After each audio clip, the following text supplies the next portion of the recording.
weekly dose of the AEW injection right here on the Sports Hit List by the fans for the fans. As always, I'm here joined by my esteemed panel of co-hosts, Mr. No Days Off Nick and the Goon Christian. Oh boy, do we have a Dynamite to talk about. We're going to get right into Hell of a show tonight. a hell of a show, but we're going to get right into the meat of this show. The absolute amazing thing that we witness pro wrestling history. Modern day pipe bomb. This is what 11 years later, we haven't had a promo like this. We haven't had a work shoot promo like this. This might be the greatest promo since the pipe bomb. Well, I give credit to Mrs. on Talking Smack. Yeah, well, listen. I give credit to that. Listen, that was a great promo, but that was 3 minutes, and this was full say. That had a ceiling. This I have no clue what the fuck's going on still, and most of the people in the back don't either. Which is exactly what I wanted. Like I said, I was talking to Zach off air, and I said, don't be surprised if you hear a lot of conflicting reports about, people, the backstage of AEW don't really know if this is real or not, or MJF didn't show up to they're going to work this thing so good, and they're already working people, because there are people that are on Twitter talking about, they're like, oh my god, I think that was real. That had to have been real. And then we have people who are a part of the hit list turning coat, thinking, I now have respect for MJF because he says the things that I say. The guy who never liked MJF all of a sudden likes MJF. And listen, I don't believe him. He doesn't like MJF because he said something that hurts his feelings, and I will go to the grave with that belief. He hates MJF because of the dinner debonair. No, that's not why he hates him. New York Times. He said something award-winning segment. No, he said something that hit a little too close to home, I believe. That's just speculation, though, but it is what it is. Listen, bro. But so we're gonna talk about that first, and then we're gonna dive into the rest of the show, because this is the most. This is very important. This is I'm so happy to be an adult with a web show during this time, because 11 years ago when the CM Punk pipe bomb happened, I was at my friend's house. He didn't watch wrestling. We were watching Spider-Man 2 again for the 18th time, and now this happens. I witnessed it live. Yeah. Before we get into it, I just want to clear this up. If anybody still had any reservations of the Warner Media and Discovery merger, they're gonna have to stop cursing, or they're gonna have to stop the blood, or they're gonna have to tone down on the mature themes and the violence. This guy in this promo said, "Fire me, you fucking Mark." So that was censored on our end, but not on Fight TV. But here's the thing: this show had Warner Media and Discovery executives at it, and currently, right now, after the show, they're putting on a party, and they're hosting a party for AEW and the locker room and Tony Khan, and it's they call it a mixer just to get to know each other and become more friendly. So if there was a lot more shit on this show than usual. So. I if you have any reservations, it's fine. You that there are at least 5 executives that are like, "Hey, where's this MJF guy? I want to meet him." Yeah, and I guarantee these executives this is badass or something like that. And they're probably like, "Hey, dude, I don't know if that's real or not, but if you want to open his checkbook, I will." This. Yeah, it's the fact which one I personally was skeptical, because Warner was, and not Warner, because Discovery was chopping the fat off of Warner's TV lineup. So I was a little bit just reserved on waiting for them to eventually pull the trigger and say, okay, you can do this now. Yeah, not anymore. And now I'm content that that they're fine. But holy crap, this promo. So it starts out, MJF comes out, not even halfway down the ring, he says, "Cut my music." He does this. They cut it, and he enters the ring. I wish I had the full transcript of this promo. Dude, Eddie said in the chat that promo was bananas. It was, and the first thing he did, he says, "You guys, I'm in a lot of pain," because that was the one thing he kept in storyline for the Wardlow stuff.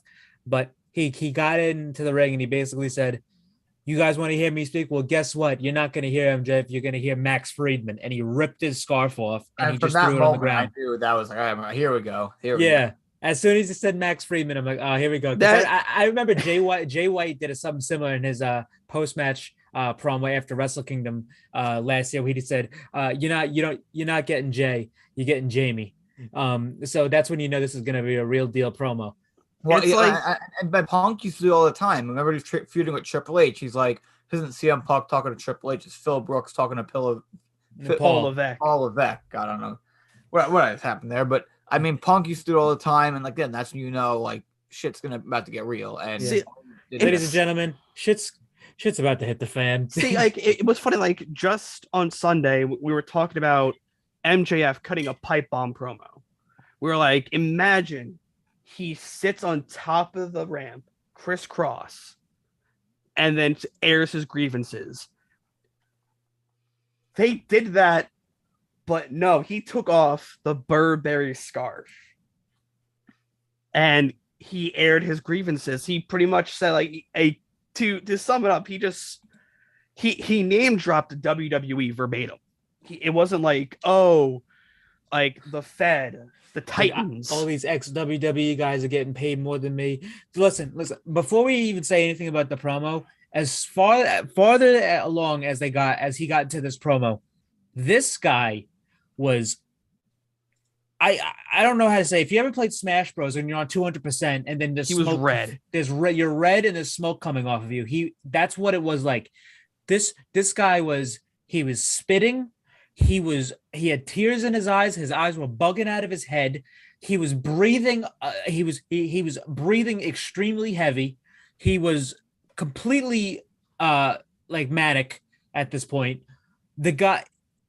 This was one of the most beautiful things I've ever seen. This guy was completely and utterly compromised. His whole body was compromised by this promo. It was unbelievable. It was unreal. I couldn't believe what I was seeing. This guy is he's foaming out. He's basically foaming out the mouth while he's cutting this promo.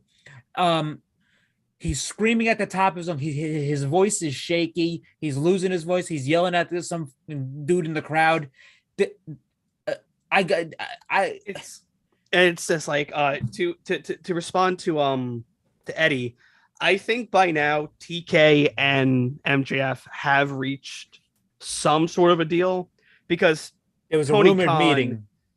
Tony Khan would not give MJF a live mic to legit air his grievances. Yeah, and they would expose a lot. Yeah, I'm about to say, like, there was a rumored meeting that took place between this show and Double or Nothing. We don't know the content or when that was, but I'm full in the fact that this is a full work shoot now, and that Tony and him have some sort of plan for this. And listen, it still is a work shoot, but this guy, I mean, oh my God, what a fucking promo! Technical difficulties on Nick's end. Yeah, for Nick, he'll be back. But what's it called? I just can't stress this enough. This guy, like, basically in the promo, and for the people, like the meet and greet fiasco and the stuff with the plane and stuff, this is now this is probably the most white hot feud in pro wrestling right now. Now, basically, this could go anywhere when you don't know where it's going, because basically this whole promo is on the lock and key of MJF and Tony Khan. Yeah, it's, my God, it's just like the best stories are the ones based in fiction and reality, when you blend it together perfectly, where you can't tell the difference. I think the best thing that should happen right now is, so during the pipe bomb, if you watch like the fan cam footage, when Punk stormed out, Justin Roberts got on the microphone and said CM Punk has been indefinitely suspended. Oh, do you know what happened? No, I'm saying like this is what should happen. No, did you see what happened? Oh yeah, Punk came out. Yeah, I was saying Punk came out. Yeah, Punk came out, and then MJF left with the crowd. What I want right now is, during the pipe bomb, when after Punk cut it, Justin Roberts got on the microphone saying Punk has been indefinitely suspended. How about after Dynamite, TK comes out and goes, MJF has been indefinitely suspended. I wouldn't do that. I wouldn't suspend him. I'd keep him there against his will. But in kayfabe, because what they did with Punk, they held on to that. Until they did like the negotiation in ring. No, yeah, I know that. I just want him to get more enraged week by week. I think they should do their best to make this like so. As we saw tonight, after they cut to black. They don't cut to black like that before commercials. They came back from commentary. They didn't mention it. They didn't show replays. The Twitter account didn't. They posted and then deleted it. Like they didn't post anything about it. I think what you have to do is keep this as shoot as possible, where you have just don't even like you could advertise them to like wrestle matches like that, but have him be in the back like destroying things or something. You want to make this seem like it's a shoot, not like you're promoting MJF being there. Yeah, that's why I said like I don't want him suspended. Even like I think week to week, he should just become more enraged. Like he is trying, like every week he tries to do something that's gonna get him fired. Yeah. Or something where it's gonna shake the boat. I just want to see him do some crazy shit because listen, it's all clear and everything probably is a plan. But I don't listen. That's the best thing about this. I just had an idea. We don't know. The fucking locker room doesn't know. The sheets don't know. Nobody knows what's going on. So this is the best. I just had an idea, and I know they're not going to do it. But if somehow, by the grace of God, they do it, have like I doubt he can still do it. Make MJF bump JR, like slap him, Shivani, him, or Shivani probably is safer. I get that, but like I kind of like what you need to do is like just say after that happens, you have the cameraman quickly shoot away, and then you have like them just show like a blank ring or just like do everything in your power to make sure like that seems like he really slapped him, and the production crew is scrambling to try and get off of that. Like that's exactly what Brian Pillman did too. I don't know if you guys remember this. I don't know if you watched the Dark Side of the Ring episode, but Brian Pillman did do that. He slapped the commentator, and the commentator went up and chased him. What he did that Bobby Heenan. Yeah, but Bobby Heenan, but also Bobby Heenan was doing that with like a broken neck and shit. Yeah. So listen, people like Dave Meltzer said he thinks MJF is going like full Pillman. So okay, so Eddie, that's if like AEW can get the Ric Flair retirement match. Well, no, I don't. And that has to be like a focal point. No, but like, no, it would be an epic douchebag move. No, because people would love that. I think social media is going to play a huge factor in all of this because, so let's say that you had the idea of MJF's going to fly to Jacksonville, and in the middle of Jaguars practice, he's going to try and attack one of the players, something like that. Something to get in Tony's head. You can't have AEW with a camera crew filming that, so it just doesn't. It obviously shows, it's a work. Where if you have like him on his phone, just showing up to Jaguars practice or showing up to Tony's office, like it makes it seem more like real. And it's got to be some like I'm not gonna say like dark shit, but like some like despicable shit, like how Nick said about like the Jaguars, like beating up Ric Flair. Like a lot of people would very much enjoy that. Already? How about like slap Tony's dad?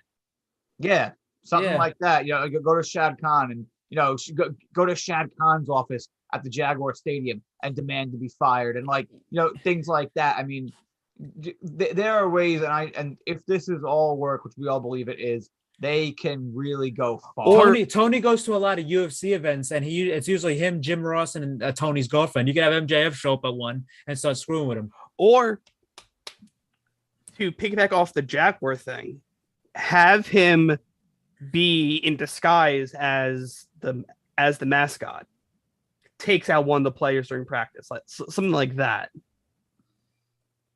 Yeah, like again, there are so many possibilities that you can do with this, just that make him do like despicable stuff. Yeah, and we know we can like for the Jag stuff, for example,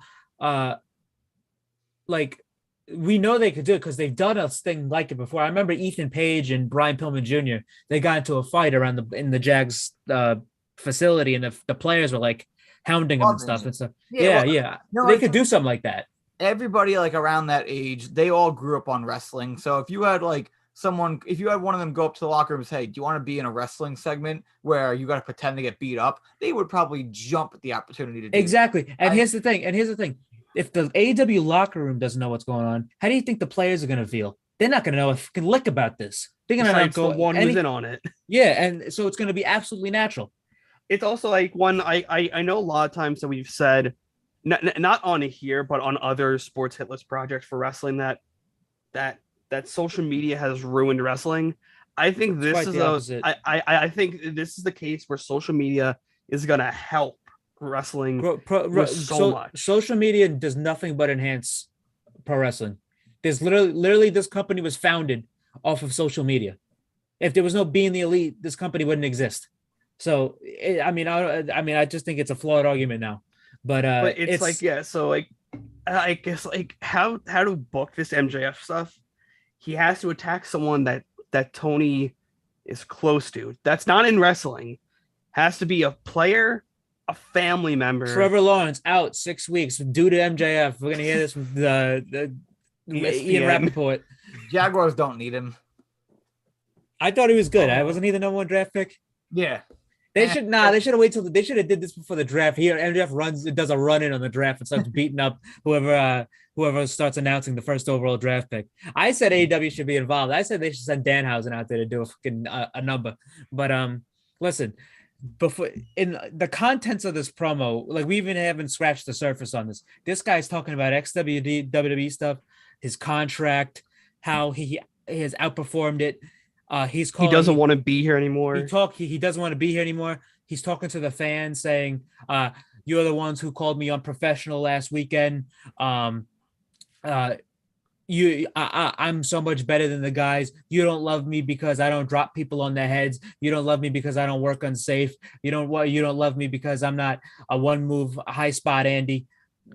And then basically he just calls out the fan, and at the end he just says, "Tony Khan, I want you to fire me." And then fire me, you fucking mark. At the end, this guy, I'm surprised he didn't fucking pass out because the way he was so worked up. It's like, you know how Eddie Kingston gets worked. I've never seen Eddie Kingston worked up to this degree. But like MJF got more worked up than Eddie Kingston. I didn't think that was possible.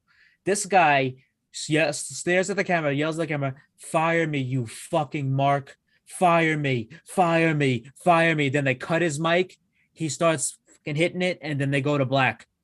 This was also one of the greatest AEW segments. This is probably the greatest promo segment in AEW history. Also, don't forget, like you had a producer counting him down. It's like, don't count me down, you piece of shit. Mm-hmm.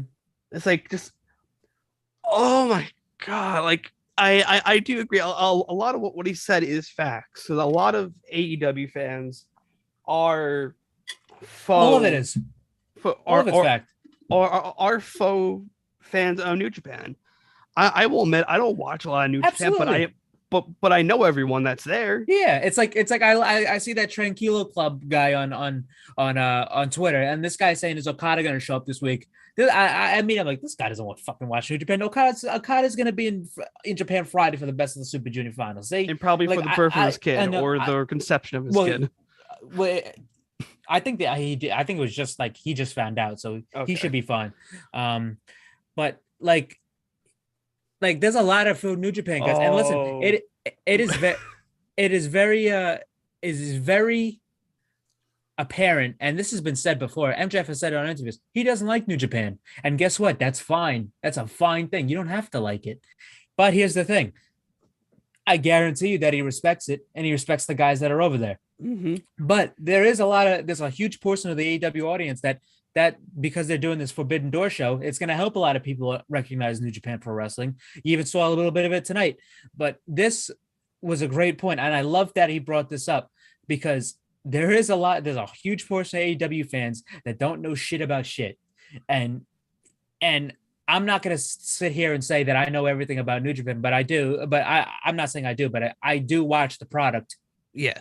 Normally and regularly, and you're not any less if you don't watch it regularly, because it's a very, very difficult thing to keep up with.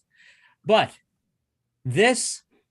saying this, when you're co-promoting a New Japan event in less than a month, That is ballsy, and that is so fucking good because that pushes the boundaries. Because now you can have retaliation from New Japan guys, AEW guys, indie guys, WWE guys. He ran the fucking gambit on this.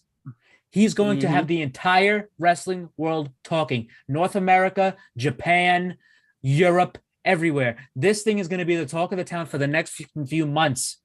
We're going to be remembering this forever. This is how good this was. He is brilliant. This is a brilliant storyline. And I'm so glad to be saying this. This is picture perfect shit. I just can't wait for it all to see where it goes. Like MJF now is going to be must-see TV every single week. And when he's not on a show, it's going to be like, damn, like we got to wait a whole nother week to see if he shows up. Like it's going to be, you're going to be on edge just waiting to see what happens. This feud or this whole entire angle is going to have similarities to Punk and Cena. Yep. And to Rollins and Triple H and Pillman and Pillman and Stone Cold or Pillman versus the whole entire company, really. Rollins and Triple H. That was kind of like Chuck E. Cheese, Cena and Punk. No, see, but like I will never forget like the takeover. Show. That was listen. I like that, but cool. That was so good. That was so gimmicked up. It was like, all right, well, that was. I'm aware that was gimmicked up, but that was cool. Yeah, no, that was cool because that was unexpected at the time. But this is gonna be crazy.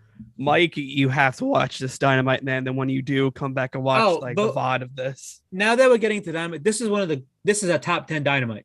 This is an S tier Dynamite, in my opinion. Raw after Mania, who? This was a Raw after Mania style show. Don't say that. You know, some people might get offended. So, I know. This is a Raw after Mania. They don't watch the product. Listen.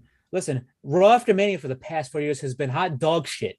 So this is like the greatest we've ever got for a long time. Ivar. Yeah, listen, don't bring that up. I'll never forget the Raw after 35 when the bar showed up at the end. Nothing against Sheamus and Cesaro, but that was not a thing. So this was an excellent show tonight. The opening match of CM Punk and the top guy is FTR. Punk's first entrance with the before we even get into that, there was a different stage because of the arena tonight, and it looked really cool. I want them to keep the LEDs besides the behind the tunnels. That looked really cool. I honestly I would be fine if this was the new set. Like it's simple, but it works. It's perfect. The only thing I would add is like maybe a bigger Tron on top of like the smaller one. But I thought this was a great stage tonight. It was really good. I think they might only use the LED ramp or the LCD ramp for like probably this venue and Grand Slam. Yeah, they use it for big shows. I just sent something in the chat that is the greatest, but Jesus, Nick Jackson, we'll get to that. But we had the Ass Boys and Max Caster. Max Caster had a great diss about Amber Heard. Johnny Depp just took the dub today. Yes, shout out to Johnny Depp. Smoking on that Amber Heard pack. So he rapped about Amber Heard. He rapped about the homeless situation in Los Angeles. I forgot what the last line was, but so they had a good match. Punk near the ending of the match, he screwed up a springboard, which kind of wasn't his fault because the rope was already shaking. But he ended the match. But you could see him after the match; he was so pissed at himself. And if you see in the corner when they were showing the replay, he looks at Dex like, "I'm so fucking pissed right now." There's nothing to be pissed about. The rest of the match was really good. I love his reaction when he was reaching for the hot tag. I think as Caster was locking in the sharpshooter, his reaction to eyes bugging out. I got it. I have it already. Send it in. The best reaction in the world. But basically, they cleaned up the Ass Boys and Max, which they're a great act. The Ass Boys and the Acclaimed. But they all-time segment at Double or Nothing. He put him out quickly in short order, and then Punk gets on the mic saying, "We got New Japan coming up, and listen, Forbidden Door, Chicago. Who do you got? I know you're out there." And who comes out Who comes out? I know you were marking I out was for fucking this. losing my fucking mind because my mom adores Tanahashi. So who comes out but the ace of New Japan Pro Wrestling, Hiroshi Tanahashi. If you do not know who Hiroshi Tanahashi is, he's basically the John Cena equivalent in New Japan. Basically, that's what Tanahashi is. He's getting older. He's not, I mean, he is still one of the greatest wrestlers in the world. He still can go at a very high level.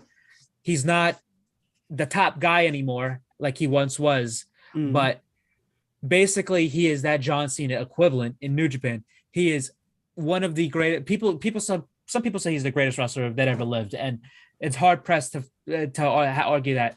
But Tanahashi comes out and it's confirmed at Forbidden Door. This is probably going to be the main event, but CM Punk versus Hiroshi Tanahashi. Bless you. Bless you again. That is probably going to be your main event at Forbidden Door. And what a fucking match. Holy shit. Tanahashi didn't do anything. He just came. They played his music. He stood out there. He did his pose. And that reminds me, actually, let me actually, I actually was going to send this photo into the main chat, but then, then the MJF stuff happened. Also, I have this. My mom got me this for Christmas, but a little short side story. I met Tanahashi in front of MSG in the bus. Ryan, you've been hiding from us for all these weeks? Yes, I have. It's been there the whole time. That's my racist Burger King crown. But what's it called? My Tanahashi. So I met Tanahashi in front of the bus on New Japan, and nobody else saw this except me. I stood next to Kota Ibushi, and I was like, that guy was a specimen. But I ended up getting a picture with Tana. I was not ready for the pitch, as you could see. Listen, I love Tanahashi. He is that guy, and I can't wait for this match. This match is going to be an unbelievable banger. The last match Tanahashi had, the last two matches actually, he had a match against Tomohiro Ishii in Japan, which was a match of the year candidate, and he had another match of the year candidate in a fatal four-way at a Capital Collision with Jon Moxley, Juice Robinson, and Will Ospreay. So, and that leaves FTR. FTR is going to need somebody to face on this show. And it's probably going to be Okan and Cobb. But if they want to do Gorillas of Destiny, that would be great. Or if they want to do Aussie Open, I would listen. If I want any match, it would be probably Aussie Open.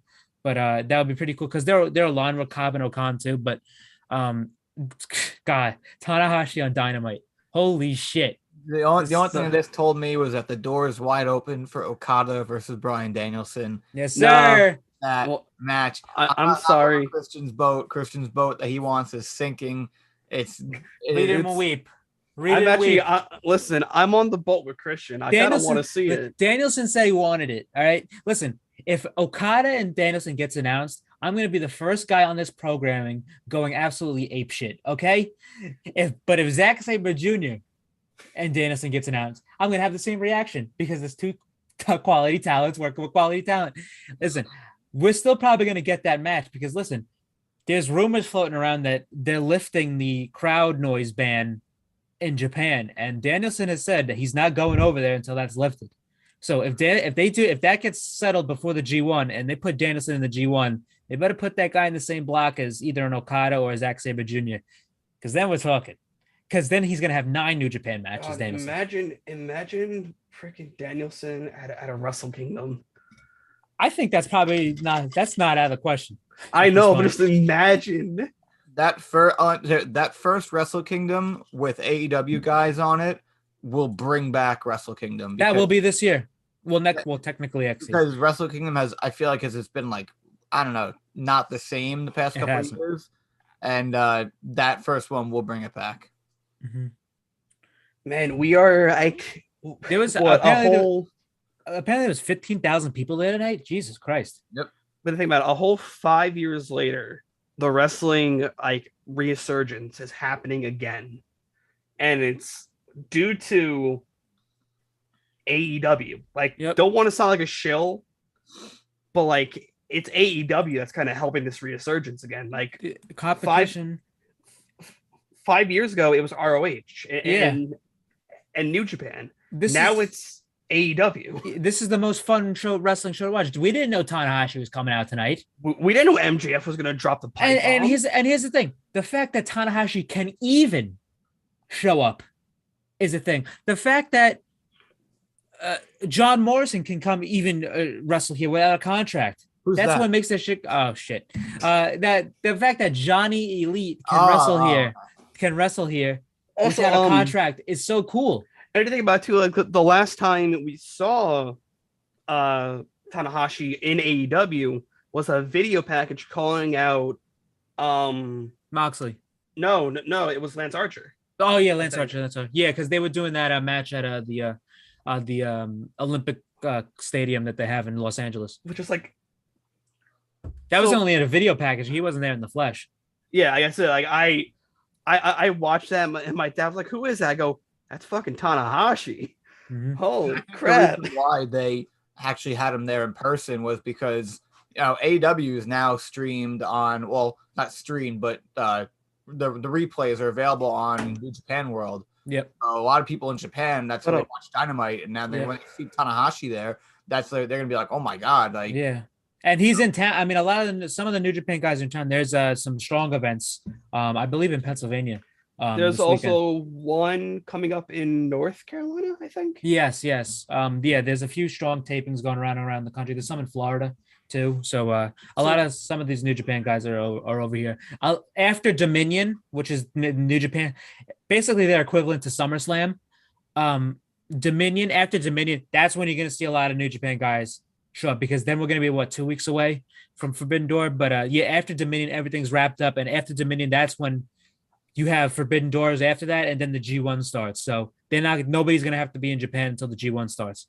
So that's a whole part, more than half the roster is not even in the G1. So there's going to be a lot of and Forbidden Door is going to be before it. So there's going to be a lot of leeway for them to get guys over here. So that was the first two things on the show.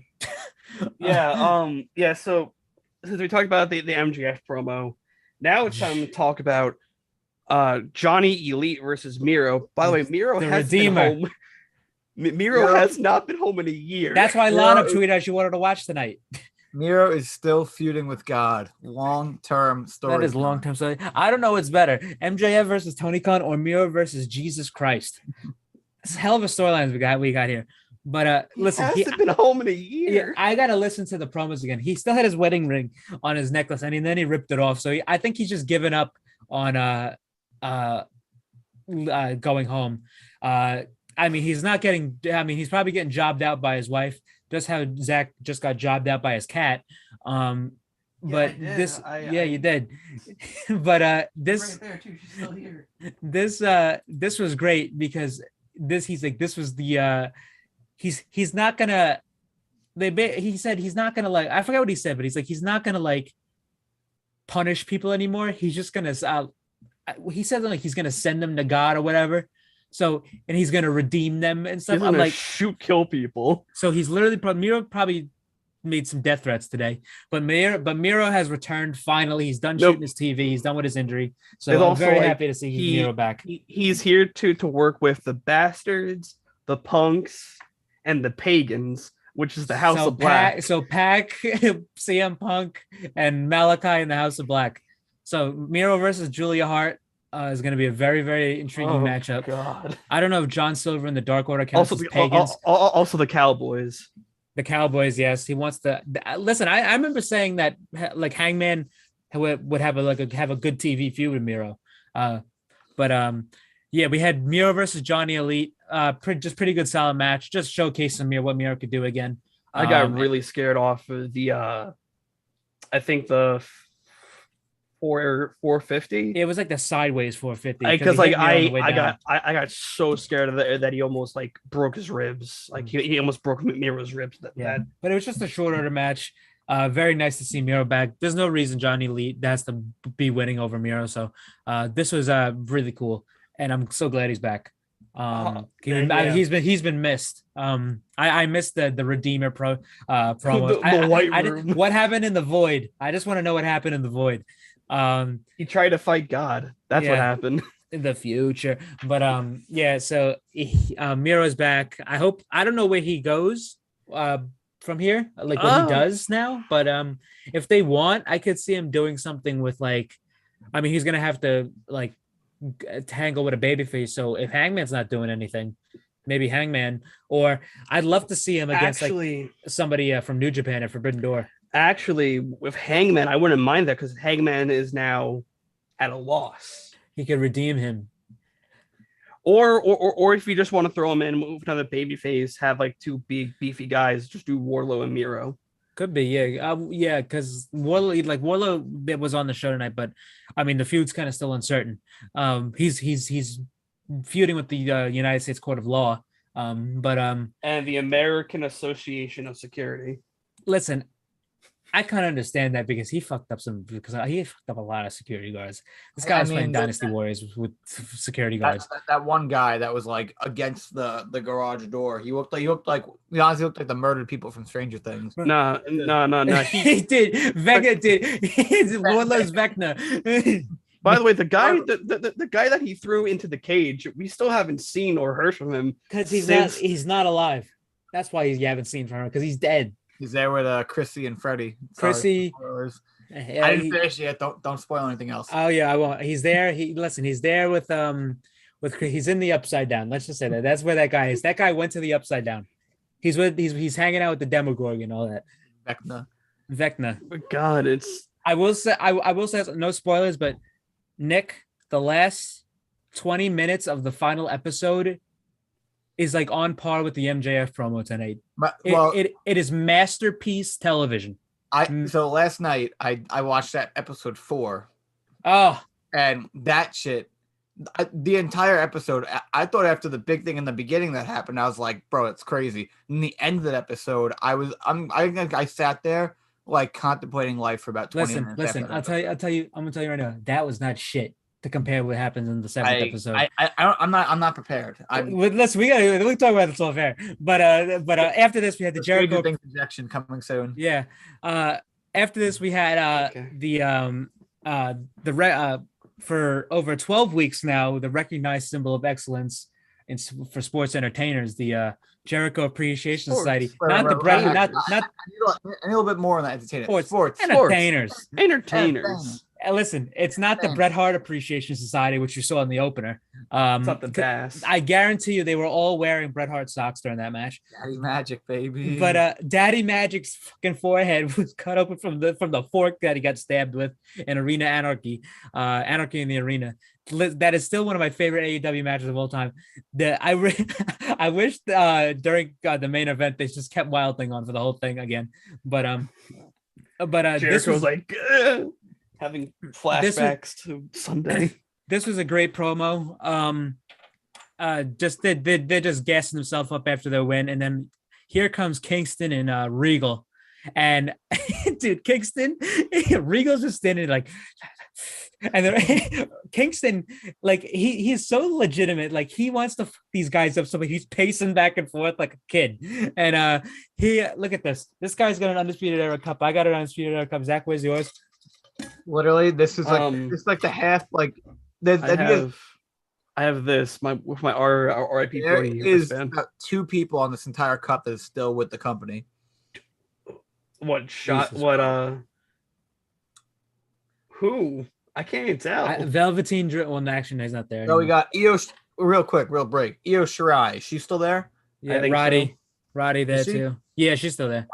So Fish gone, O'Reilly gone, Cole gone, Baszler main roster, Gargano gone, Bianca main roster, Breeze gone, Dream gone, Riddle main roster. So that's I remember seeing I had like there was like a program that came out and everybody is just fucking gone. They're all in AEW or they're all gone. But listen, this was so funny because Kingston just wants to hurt these guys so bad. And we got it. We got it, folks. Blood and guts. We got blood and guts. So we finally got the blood and guts call. Scream it though. Yeah, he might say it again. But Regal did. That was literally Regal after he said that he went to the back. So that was the only reason Regal was out there. But he came out later to do commentary. But Blood and Guts will be on on June 29th. You make us wait that long? Yeah. In June 29th, it will be Blood and Guts. 28 days. Literally the Dynamite after Forbidden Door. In Detroit, Michigan. Which is a great place to have Blood and Guts, is Detroit. Which makes sense. It also makes sense that it's a much bigger arena. It's like the hockey arena, so it's not some like college town stadium. So they'll have a lot more room to do that. And this is the first real blood and guts in front of a real crowd. A real crowd, yep. Because so this is gonna be fun to watch. Yeah. Yeah. And I just saw a graphic on TV. It was Vince Vaughn and Macaulay Culkin is All Elite because they were in the crowd tonight. Now Macaulay Culkin was at All Out years ago, and he was at All In, I believe, too. He's a big wrestling fan. Him and Justin Roberts hung out when they were kids. Oh wow, I actually didn't know that. Like, because they were in Chicago, just like I think he was an extra in a movie, and they all just like talked about Bret Hart and shit. It was so funny when they showed them in the crowd. Regal's on commentary, and Regal goes, "Oh, Macaulay Culkin, he's home alone." There was a point. Shit out of me. There was a minute I forgot it was Macaulay. I thought it was Joe Burrow for a moment, but because they look so much alike.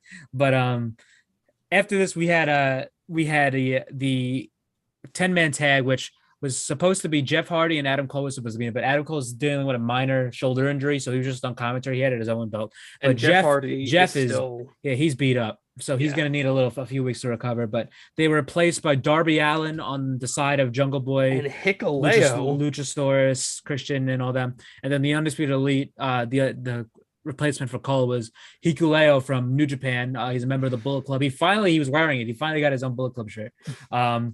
He's not even aligning with his brothers anymore. He turned on his brothers to be with Jay White. So because Gorillas are at the Bullet Club. It was a nice pick because he's a lesser utilized guy in New Japan. He's still making his way up. He's been getting a lot of stuff on strong. He's been getting he's been getting a lot better. He had a match. He tagged with Jay White against Okada and Rocky Romero. It was supposed to be Trent, but he got COVID for the Capital Collision show. But he was very good. He's a great big man. And listen, this guy is huge. I remember when the match he had with Lance Archer at Fyter Fest, he dwarfed Lance Archer. He dwarfed Luchasaurus. The guy is humongous. And the guy knows how to work too. He's very good. He was a young lion. So it was really cool to have Hikuleo here. It was a nice little pick.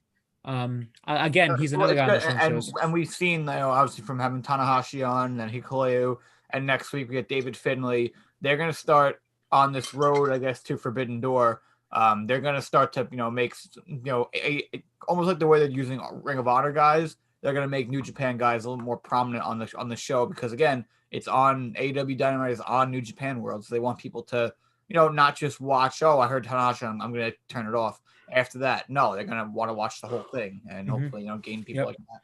But this was a great match, another PWG style match. Bucks wanted to have fun because this is the first time they could ever drive to an event and not be out of their time zone because they're LA guys. Yeah. But this was a really fun match. A lot of great creative spots in this match. This was just I don't care. We can't really break it down because so much shit happened, but a lot of fun this match was. And at the end, the Bucks picked up the win. They pinned Jungle Boy. And Nick was basically talking to the camera saying, no more screwing, no more fun and games. We're getting our titles back. So here comes the agenda. But at the end, I don't know, a lot of people might have missed it, but there was a moment where Christian got in the ring, took Jungle Boy and got him out of the ring. And basically he took him away from Luchasaurus. And he kind of did this at Double or Nothing. To when Christian put Jungle Boy on his shoulders and he just left Luchasaurus out to dry. So I think the gimmick here is he's trying to get Jungle Boy away from Luchasaurus, and that's gonna cause the split.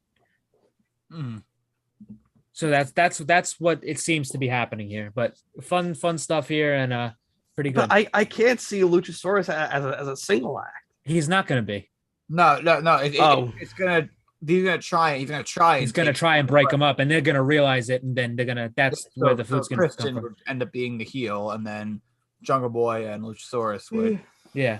Taking too long on this one. This one I'm kind of impatient on because it's a worse slow burn because it's not as prominent. Yeah, but but there's been little pieces like there was a promo it's like 2 weeks ago. Christian, I don't know. Christian's like. They were setting up like a 3-man tag, and Christian's like, "Yeah, we're doing this," even like he almost included himself in their team, even though he's not.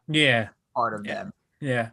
After this, we had Swerve and Keith Lee. They were backstage Somebody's Okay. gonna know who these guys are, but I'm not gonna lie. So I thought the guy who designed the jacket, my brain shut off, and I forgot Scott Hall was dead Same. for a Jesus. moment. It looked like Scott Hall. That guy. I do a double take. That would be one hell of a fucking appearance. Yeah, that would be one hell of appearance. Hey, he turns to the camera. You guys were swerved. You don't know you know who I am, but you don't know why I'm here. But apparently there are a bunch of like media moguls. I know the guy that was standing next to Keith Lee made Swerve's song, and the guy to the far left did work on a bunch of Marvel movies. Yeah. So that's pretty cool. That one guy in the white sweatshirt wasn't important enough to get an introduction. He wasn't important. And the guy in the yellow shirt, Swerve posted a bunch of pictures with him, with that old man and LeBron James, and I forgot who else he posted, but with a bunch of big celebrities. So I guess listen, if Swerve's going to bring these type of people into AEW and get them more exposure, that's what he. I mean, I remember when they signed him that they were looking to do something like that with him. I mean, Swerve went to the fucking Oscars, not the Oscars, the Grammys. He went to the Grammys this year. So listen, if he's to make some connections that would help AEW, that's great for the company, and that's a good look. So yeah, well, it said, especially said he has one of his friends who's a music producer, and another guy is a fashion designer. So I mean, you need gear, you need music for wrestling. There you go. Why not? Screw it. And listen, it's like it's not like these guys are going to be on television. Just a quick little segment, harmless. Does nothing but good. But after this, we had Athena promo, which was pretty good. She's calling out Jade, so she's not going after like the women's title just yet, but she's going after Jade. She's gonna dethrone Jade. Yeah, but I think before that, where I was gonna get that 3-on-3 with Jade and on Rampage as always versus Athena, Jay, and Statlander. To be honest, I don't think I would have Athena do it. I'd have Statlander do it. What? Break the record? Beat Jade. I'd rather give Statlander something because she's been there forever and she's probably top 5 women in the company. She's like I remember I think they realized it when she beat Ruby and people were pissed off. What I would do is you have have a triple threat. Have with that team of Anna Jay, Statlander, and Athena. Have them have a triple threat for a title shot against Jade, because I don't want Athena to get the Ruby Soho treatment where she immediately starts taking L's as soon as she's gets here. So I think you have do that triple threat. Statlander pins Anna Jay, so Athena does not take an L. Yeah. She wins the title, and then Athena says, "I want to challenge you." Boom, they feud for a little bit. You just don't want Athena to go in there and start taking L's right away. Yeah, and I mean, they announced Athena because there's going to be a live Rampage Friday, which is cool. Yeah, there's not being taped right now. Yeah, so Athena and Kiera Hogan will be wrestling on that show, and I mean, this kind of feels to me like the Wardlow, like a mini Wardlow thing. Like she'll get through Hogan, she'll get through Red Velvet, and then she gets to Jade. There'll probably be a 6-man in between the title match. But of course. I maybe it's like Toni Storm where she's too new, like that, like to be put in the Owen. So I don't know if she's too new to get the win over Jade, but I think I really would have Statlander go over on Jade because I feel like they could do a lot more with Statlander, and they have a lot of heel women that they could utilize and that can get in high profile positions. I mean, you have heel women gunning for Thunder Rosa too, but you have a lot more now. You have like the other baddies. You have Ty Conti now, who's a new heel. You have Jamie and Brit, and you have other women. So there's probably other women coming in too. So I'm thinking about this because the next segment is leading to Wardlow versus JD Drake. Yeah. Where does Sean Spears go now? I kind of don't want to see him falter to a lower card. Because he's a damn good wrestler. Yeah. I think honestly what I would like is if just say we don't see MJF for a little bit, have him be the bridge between MJF and AEW, where you have him kind of like relay news that MJF won't be here or MJF won't be doing this, or he's filming MJF, breaking stuff. I think I don't think that he should be going anywhere anytime soon. Yeah, because I know AEW won't do what WWE does when they split someone up and they just shove that guy down to the 24/7 just spectrum of purgatory. it's I want Sean Spears to be more predominant. Yeah, I'm fine with it being. I don't think he should be anything like it anywhere near like. Oh no, I'm not saying like that. lower mid card, maybe. Like if he wants to, like if someone wants to do like an open challenge for the TNT title, have him job out there.